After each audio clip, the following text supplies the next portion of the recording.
সবাইকে good morning. নীলিমাখাতা blog and আদার্সের পক্ষ থেকে সবাইকে স্বাগত জানাই। চলুন আজকে একটা দেখাবো আমাদের যে শিবের ভক্ত ষাঁড়ের কথা বলছিলাম। এই যে দেখুন এসে গেছে। এই দেখুন সকালের পরিবেশটা দেখাচ্ছি, সুন্দর পরিবেশ। এই দেখুন এই এসে গেছে, এই যে খাচ্ছে, দেখুন ঘাস খাচ্ছে। এই দেখুন দেখতে পেয়েছেন? হ্যাঁ হ্যাঁ, ঘাস খাচ্ছে।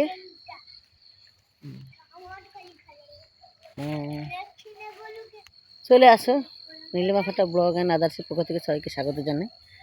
এই যে দেখুন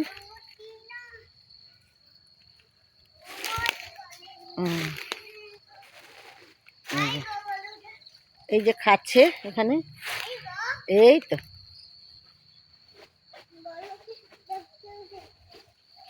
ওখানে দাঁড়া, ওখানে দাঁড়া, ওখানে দাঁড়াও।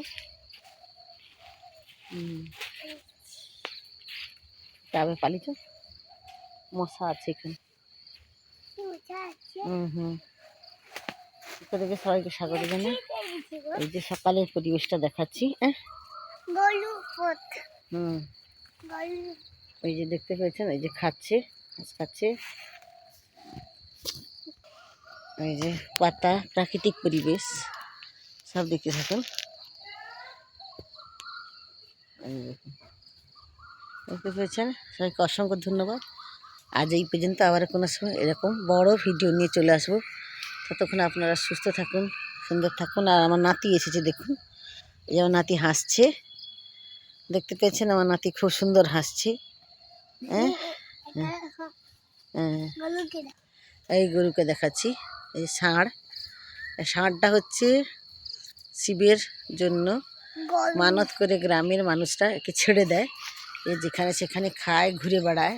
এই দেখুন ঘাস খাচ্ছে, কত সুন্দর ঘাস খাচ্ছে, দেখুন খুব সুন্দর লাগছে। এই যে দেখো, দেখতে পেয়েছেন, দেখুন দেখতে থাকুন। আর এই যে দেখুন, এই যে এইগুলো সব কচুর শাক হয়ে আছে, কচুর লতি, কচুর শাক প্রচুর হয়েছে। গ্রামাঞ্চলে কেউ খায় না। আর সকালের পরিবেশটা দেখাচ্ছি, খুবই ভালো লাগছে। যারা দেখছেন সবাইকে অসংখ্য ধন্যবাদ। যারা আমার চ্যানেলটা এখনও সাবস্ক্রাইব করেননি, করে নেবেন। এবং নীলিমাখাতা ব্লগ অ্যান্ড আদার্সের পক্ষ থেকে সবাইকে স্বাগত জানাই। আর একটা চ্যানেল আছে গানের উপরে, সেই চ্যানেলটাও সাবস্ক্রাইব করে নেবেন।